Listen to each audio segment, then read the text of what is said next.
Hello, and welcome to Doing Diversity in Writing, the podcast where we, as writers, explore the do's and don'ts of writing inclusively, whether that be in terms of race, gender, ethnicity, class, sexuality, ability, and so on. Why are we here? To bring more depth and breadth to the characters in our fiction, and represent them in the best way possible. My name is Bethany Ann Tucker, and with me is my co-host, Mariëlle S. Smith. Let's get started.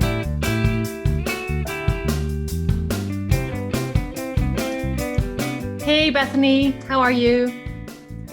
It's raining, but I'm pretty good. It's raining. How are you? It's really hot here, but I'm good. Shall we swap some of this weather? Because we could use some rain. I would happily give you some rain. I really, really would. Okay, I will give you some degrees. Nice. Well, actually, maybe not give this the heat because we have the rain, but it's like 90 degrees with almost 100% humidity. So maybe just swap humidity? Well, it's very humid here. It's like 86. Okay, maybe we better not mess with nature. Okay, yes. Let's talk about writing instead. How about that? All right, that sounds better. I'll ignore the rain. We'll talk about writing. Okay. So are we ready to discuss our next topic? Yes. So, hi everyone.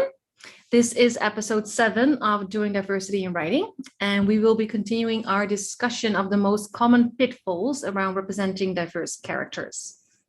Yes. So in our last episode, we talked about essentialism and affirmative myopia. And today we'll be talking about tokenism. Yes, good old tokenism. All right. Do you want to start? Yes, of course.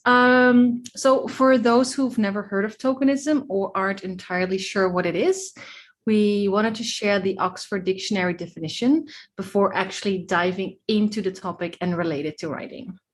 I've got it right here if you want me to. Oh, yeah, sure. Go ahead. All right. So according to the Oxford Online Dictionary, tokenism is the practice of making only a perfunctory or symbolic effort to do a particular thing, especially by recruiting a small number of people from underrepresented groups in order to give the appearance of sexual or racial equality within a workforce. You know what's funny? The first sample sentence, like underneath it, the dictionary gives is actually, quote, the use of gay supporting characters is mere tokenism, end quote. I saw that, and that's true. And that is what we'll be talking about this episode. We're not going to talk about the workforce. We're going to talk about tokenism in writing. Okay. So, yeah, I don't want to talk about the workforce today. Off topic. So when I read this definition, what I hear is that tokenism is the inclusion for the sake of inclusion. It's not about actually making changes. It's about appearances. Yes, that's right. It's about appearing inclusive and open-minded and as if you care. So it's like when you select a white woman or a gay man or a black woman or a gay black man for a certain job, just so that people stop harassing you for not being inclusive. Like, let's just hire this one Muslim so people stop saying we're excluding Muslims in this particular workforce. Sorry, so we're still talking about the workforce. So translating away from the workforce, this would mean that for writers, adding a particular character to a story just so people don't accuse you for not being diverse enough. Yes. So can we talk about how to distinguish between who is and isn't a token? Like, how can we tell? I really love that you asked because it's kind of tricky, isn't it? Yeah, I think we really need to break this down. And I think the difficulty in understanding it is why it happens so often or why people let it slide by. It can be hard to prove. It can be really, really hard to prove.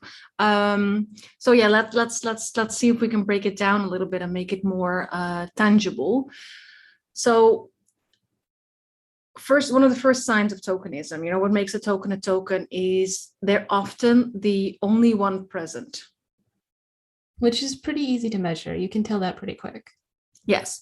So it is easy to measure, but it's not the only thing that makes someone a token. It's not like, oh, there's only one character of this particular, who carries this particular identity marker in this book, so this is tokenism. That's not how it goes. So to go back to the quality versus quantity discussion that we've had before in other episodes, when talking about how representation works, we really are focusing here on the quality that matters when deciding whether or not a single representation is tokenism or not. Yes. So like, I love that you say that, because that's into like, it can, you can have one character, and we're going to talk about examples later on. You can have one character of particular identity marker in your work, but that not being a token, right? But we'll talk about that later on.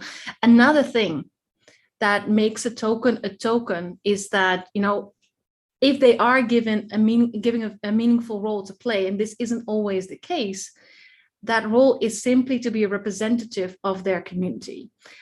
It's like when, you know, on talk shows, and I think this is something people can relate to. The topic on the table relates to, for example, women's rights. So, you know, the people who host the talk show, they invite this woman to the table. It doesn't really matter who this woman is or what she does. It's not that relevant, right? Because she's only there to talk about the topic at hand, that women's rights issue. She's not really allowed to have an opinion or share her expertise on any of the other topics up for debate that night, right? Maybe she can ask a few questions to those who are invited as expert in those fields, but her expertise is reduced to her womanhood, and that's all she's allowed to share her vision on. Even if she might have an expertise in something else. Yes. Yeah, so I've seen this happen a lot on TV. It's awful, and it is very familiar. Yes, like it happens all the time, also with the gay community or the Black community or the Muslim community. I remember a few years back, we have this Dutch Moroccan program maker, and at one point he was in the news because he refused to show up in certain talk shows because he was only ever invited there when there had been like another terrorist attack or there was some trouble with Muslim youth in the Netherlands. And he was done being their token Muslim, right? He was done being invited only to speak of things Muslim. Like he was never invited anymore to talk about like the work he did, like the television programs he created. So that is definitely tokenism. Yes. And here's the thing that makes it tricky. On the surface, if you're not really digging into it, the practice doesn't seem so bad. At least they're asking a woman to say something about women's rights, which previously has not happened. Yes. And sometimes still doesn't happen in US government. Or a Muslim about things that have to do with the Muslim community. They're invited to the table, they're present, they're visible. It's all good, right? Not so much. No, not so much. And this is also something we talked about during episode 5, right? We asked the question there, is it enough to sneak in a diverse character here and there? Is that equal to us doing our bit? And we definitely both agreed, no, it's not enough. No. And that's because if we just merely add a few diverse characters to our stories, just so our writing looks inclusive, chances are the story doesn't leave any room for these characters' lived experiences and realities to be fully investigated. If we only include them to make sure a particular minority is present within our writing so that we look open-minded and progressive writers, we run the risk of reducing these characters to one-dimensional summaries of what we think their community is like and things like. Yeah, this is reminding me of Chang from the Harry Potter series. Oh, that's a really good example. Yeah, so this, I'm not going to have any spoilers, and you've probably read the books by now. Chang is a character in J.K. Rowling's Harry Potter series. In her slam poem, which you introduced me to, Mariëlle, yes. Richard Rostad says in her slam poem, to J.K. Rowling's, that's the title, from Chang, to J.K. Rowling's from Chang. Rachel Rostad critically discusses the stereotypical way in which the only Chinese character in the Harry Potter series is represented. And of course, Chang is the only Chinese character in the series. That's a tokenism red flag in itself. She's the only one. Yes, but like we said, right, that's not all there is to it. There has to be more going on before we can consider something tokenism. Yes. So in this slam poem, Rostad draws, amongst other issues, attention to the fact that Cho is in Ravenclaw, or quote unquote, the nerdy house, as Rostad calls it, and that she, Chang, like so many female Asian characters in fiction before her, she cries over the white male characters more often than she actually has dialogue lines. Yes. And this is why Rostad has trouble seeing Cho as a positive role model for Asian girls. Right. So it's not just that Chang is the only Chinese character in the series, right? Which doesn't have to be a problem. But she's also a flat stereotypical character. And this is what makes her a token character. And as Rostad argues, that indeed does more harm than good to the community being represented, especially since it is the only representation of Chinese womanhood or girlhood within the series. Sure, she's the only representation of Chinese anything in the series. Yes. So going back to tokenism, another tell is the kind of role the character plays, whether or not it's tokenism. I remember from Nisi Shawl and Cynthia Ward's Writing the Other, which we've quoted from before. If you haven't read it yet, go look it up. That token characters are often cast as sidekicks and what Shawl and Ward called quote unquote bit players. Yeah, so like you see that they're often like the gay or the black best friend, right? You see that. I'm immediately thinking of Clueless. Okay, I haven't seen that. Alicia Silverstone. Okay, when I read that part in Nisha Shaw and Cynthia Ward, I was just like, yeah, Clueless. So what happens is that the main character, whether they're male or female, they are part of the dominant category in that they're white and they're heterosexual, but this mere presence of their best friend proves that they are open-minded and in touch with the world around them, right? Because they have this black best friend, or they have a gay best friend, or they have both. So of course, the best friend story doesn't truly matter to the plot, right? And they also don't really grow within the confines of the plot. A lot of times, no. I am happy to say that I've seen less of this lately, but I've also seen quite a lot of it. So while I'm saying we're getting better, we still got a problem. Yeah, but we are definitely, let's acknowledge that as well. We are getting better because I think we have been, this criticism is not new. No, it's not. So things have definitely already been, but yeah, it's not an uncommon practice, no. Yeah. And in literature, we look backwards. So we have to address what's informing the now is the previous. Yes, always, yeah. So Shaw and Ward, they also mentioned bit players. Mm-hmm. So for them, it's when the diverse characters that you include are only allowed to play roles that don't necessarily push the story along, right? Yeah. So I think, if I remember correctly, Shaw and Ward used the example of cops or bodyguards. Yeah, they did. So if they're not the main character's sidekick, which is like a secondary role often, this is often the only option for diverse characters. So they could be waitresses, tellers at a bank, et cetera, et cetera. And if they do get to play a more significant role, this is another comment that Shaw and Ward make, is that they're often killed before the story is well on its way. So to sum that up, like these are all replaceable characters who don't add anything meaningful to any arc, whether the story's arc or the arc of the main character. They're just here to do their bit, hence bit player. Yep. And then they can go. Yeah. So if that's present, it can lead back to tokenism. And again, some of this is getting better. Some of it's still present. Rashid brings up the issue in her slam poem as well. There are about 5 explicit people of color in the Harry Potter series. They are all minor characters. It wouldn't change anything if they were replaced by other characters, or if they were replaced by white characters, wouldn't change anything. No, it wouldn't. And that is a huge tokenism tell, or a red flag, if you want to call it that. Yeah. Yeah. So I guess the next logical question is, how can we do better as writers? If this is one of the pitfalls, how can we do better? Is there anyone who's doing it right? And who can we learn from, or what should we walk away from with this? Well, I have an example. So well, I'm throwing the gate open. Take us out. What do you got? I think you're talking about Cassandra Clare, to be honest. Yes, I am. And I mean, you see my face. Other people are not seeing my face. You got it. For everyone who can't see Marielle's face, she has this big smile because I know she wants to talk about Cassandra Clare. Yes. And so this is also nerd alert. Because Cassandra Clare, like, I can say certain things about her writing, as in her writing, but her storytelling, I mean, her work is one of the best examples I've come across when it comes to doing diversity right. So yeah, I think it's probably one of the main reasons why I'm such a fan. Like, and whenever, every time she has a new book out, and I'm really kind of sad that this series, because I'm only invested in one of her series. I actually have not read any of her other work. I'm a huge fan of her Shadowhunter series, and I'm waiting for the last book. I think she's writing it right now, and that she says it's gonna be the last book of the entire world. So that's gonna be hard. But yeah, every time she has a new book is coming out, I'm kind of like, okay, what is she gonna tear apart now, right? Like, what is she gonna turn on its head now? Like, I'm really excited about that stuff. So so you don't know Cassandra Clare, right? Like, you have never read anything by her.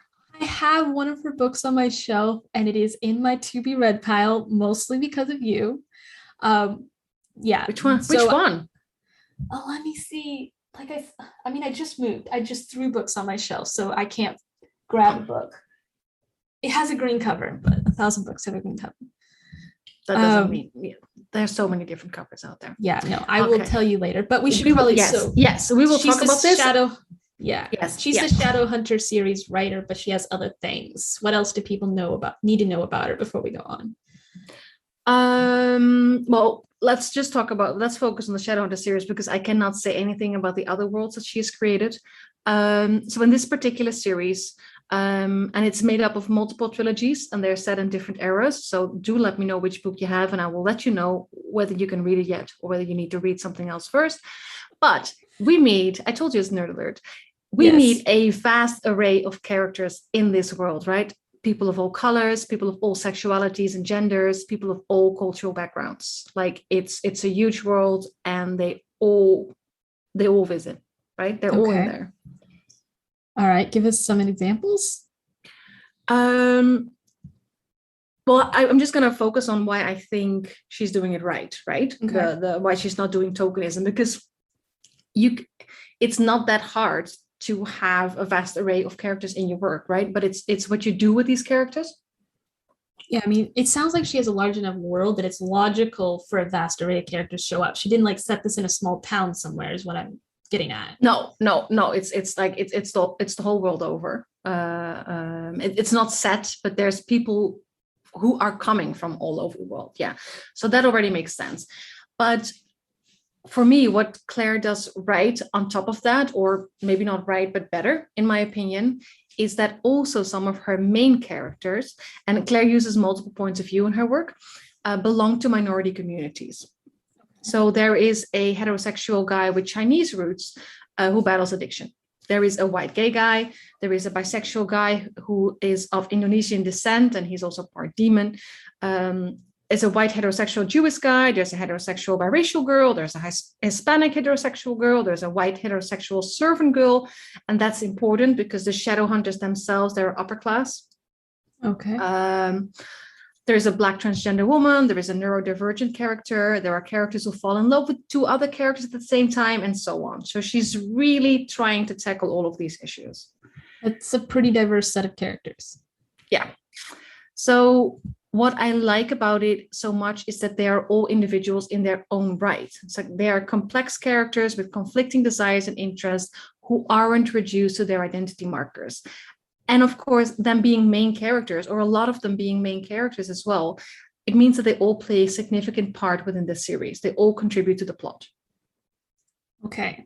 So exactly how did she do this? This doesn't sound like a utopian world, since you're saying demons and shadow hunters. No. It is a world in which difference, because it would be easy to do this if it's like in some kind of progressive world, right? But difference is actually very important in the shadow hunter world. And it's not as if these characters don't have their struggles because of their differences. They struggle with these things, but they're not reduced to that struggle. It's simply one of the things they have to deal with amongst all the other things they're dealing with on a daily basis. So this sounds really real. So it's part and parcel to who they are, and just part of who they are. Yes. Does that make sense? Yes, it's like it is an important part to them, so it's not ignored. But at the same time, it's not all that they are. It's not their main struggle. And this is an issue sometimes with tokens. Right? Yeah. They're only there to play that part.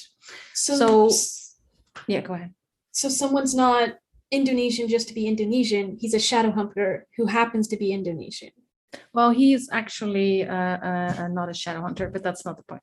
My bad, sorry. Yeah. But this is why you need to books. read it. Yeah, that's why you need to read it. Yeah, but will. Yeah. So he's not like it doesn't feel like he's Indonesian just because she needed like some Asian character, right?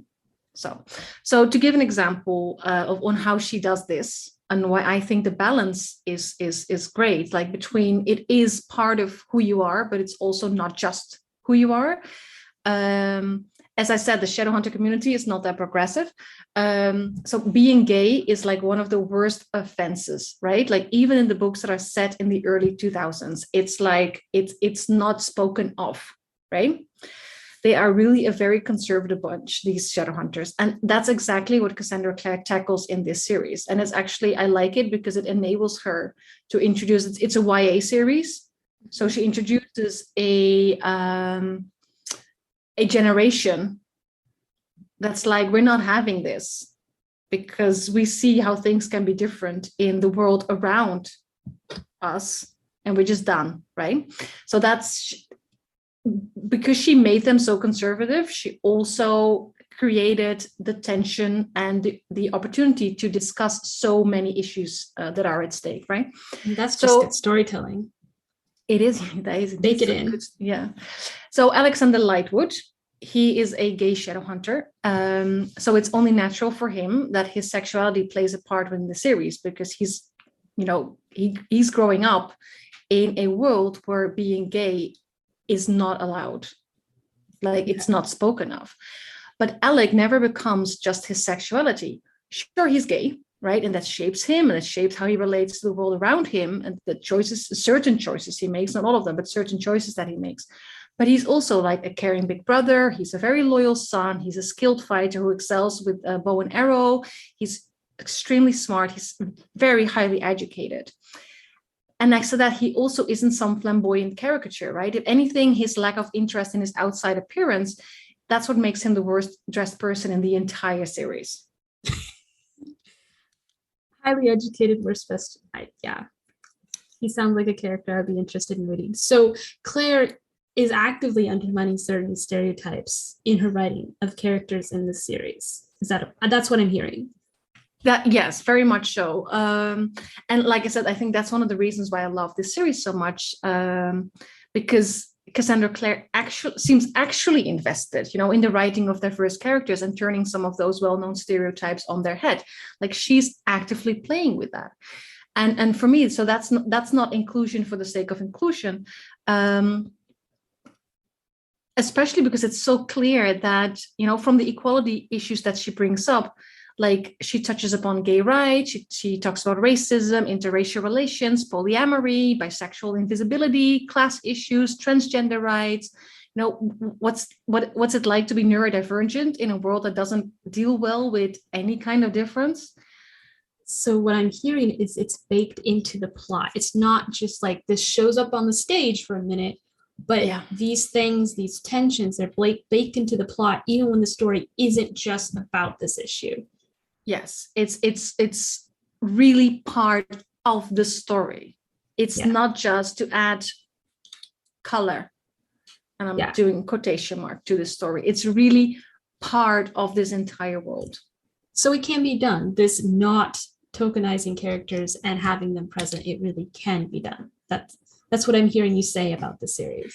Yes, it can be done. Like with the right amount of research, it can absolutely be done. And most of her diverse characters, so to talk about that red flag, they also aren't the only ones there. Like there are multiple gay and lesbian characters. Some are more main, some are more minor characters. And the same goes for the characters dealing with polyamorous feelings. That happens in 2 eras, actually. Spoiler alert. There are also multiple characters with a similar racial or ethnic background. There is only one transgender character, however, as well as a neurodivergent character, but the way she's written them makes them anything but tokens. Okay, because like with this Alexander Lightwood, I got his name right? Yes. Character you talked about, he's allowed to be more than his sexuality. So the neurodivergent character and the transgender character are also allowed to be more than those identities. They're allowed to be all of their identities. Yes, and so to talk about the transgender Shadowhunter, the reader actually only learns that she's transgender very late in the story. Like, we've known her for a couple of books by then. So we've seen her in different jobs, we've seen her in different positions in society, we already know her personality. And it's only then that she tells those she trusts that she's transgender.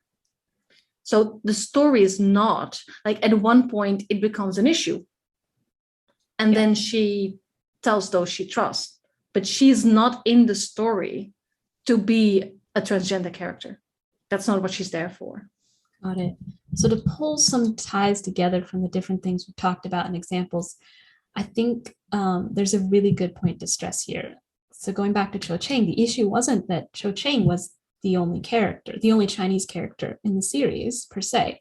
But she can be considered a token because in her being the only Chinese character, she was reduced to a stereotypical version of a Chinese woman. She didn't have a story of her own.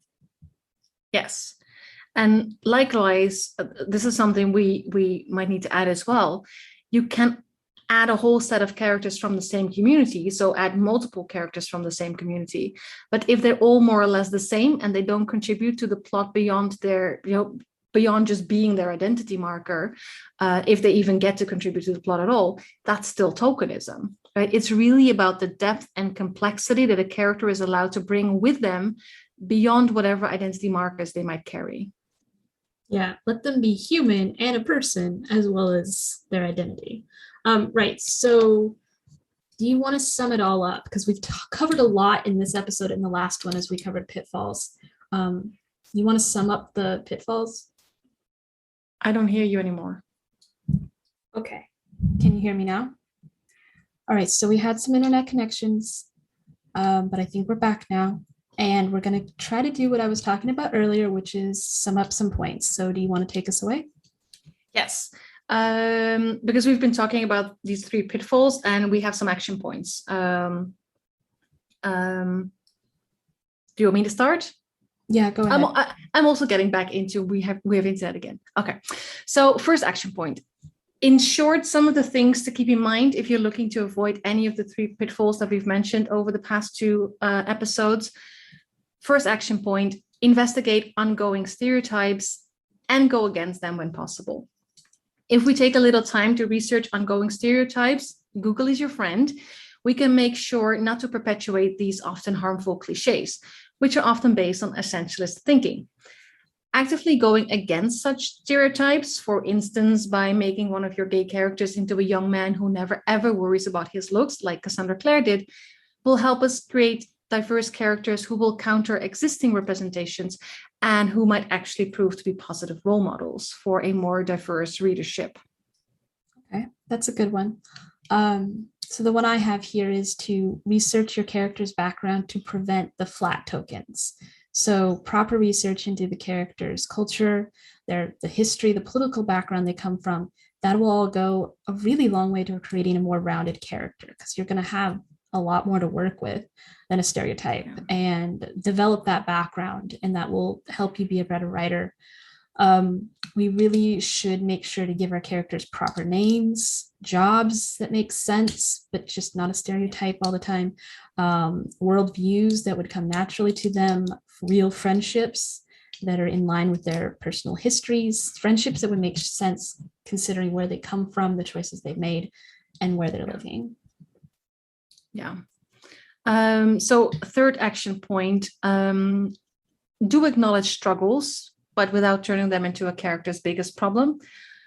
On the one hand, adding minority characters only to reduce them to their identity marker and the struggle that comes with it, that leads to tokenism, as we've just discussed. But on the other hand, adding minority characters without any kind of acknowledgement of where they are coming from and what they might be struggling with because of their identity markers could be interpreted as glossing over or ignoring a people's past and present struggles. And this is also something that we've touched upon during episode 5, I think, when we were talking about Bridgerton. So finding the right balance, like Cassandra Clare did with the character of Alexander Lightwood, who did struggle because he was gay, but his character arc wasn't reduced to that struggle, that is key to providing well-rounded, realistic characters. Yep. All right. So here's another one. And we've kind of covered it, but it's worth making it a point in its own. Allow characters to be individuals in their own right. If we keep in mind that all characters, no matter how similar their backgrounds are, they're individuals. Just like if you have a family, you all grew up in the same town, you all have really different personalities. If we can remember that and just bring some of that reality to our character writing, we'll avoid the traps of turning these characters into spokespersons for their entire community. So even if you only have one character from a particular minority identity or community in your work, allowing them space to be their own person beyond their identity marker, that goes a long way in making sure they don't become tokens and actually showing the diversity that exists within each and every community. Yes. And last one, and yeah, we already talked about this as well, but I think this really helps to just think through this. Give your characters meaningful roles. Like one of the easiest way to prevent tokenism especially is by giving our characters meaningful roles that help push the story along. Like even if the only diverse characters you have are minor characters, it is still possible to give them roles that work with their character and help the story forward. All right. So of course, that's a lot, but that's it for today. Yes. And as you must be used to by now, we have a checklist, a specific checklist for tokenism, and you can find that in our blog, or if you've subscribed, I don't know why I have trouble with that word, subscribed to our newsletter, it'll arrive in your inbox. Yes, it will. And we will talk to you again next week about diversity within diversity. Yes, I mean, we've already touched on it, but we really need to jump into that more. All right, looking forward to it. I'll see you then. Before it's time to check for commas and iron out passive voice, fiction writers need to know that their story is strong. Are your beta readers not finishing? Do they have multiple conflicting complaints? When you ask them questions about your story, do they give lukewarm responses? If yes, you might need to refine your story structure. In editing your novel structure, tips, tricks, and checklists to get you from start to finish, Bethany walks you through the process of assessing your novel, from characters to pacing, with lots of compassion and a generous dash of humor. In easy-to-follow directions and using adaptable strategies, this handbook shows you how to check your story for plot holes, settle timeline confusion, snap character arcs into place, and more. Find it on Amazon, Kobo, or Barnes & Noble, or follow the link in the show notes to get yourself a copy now.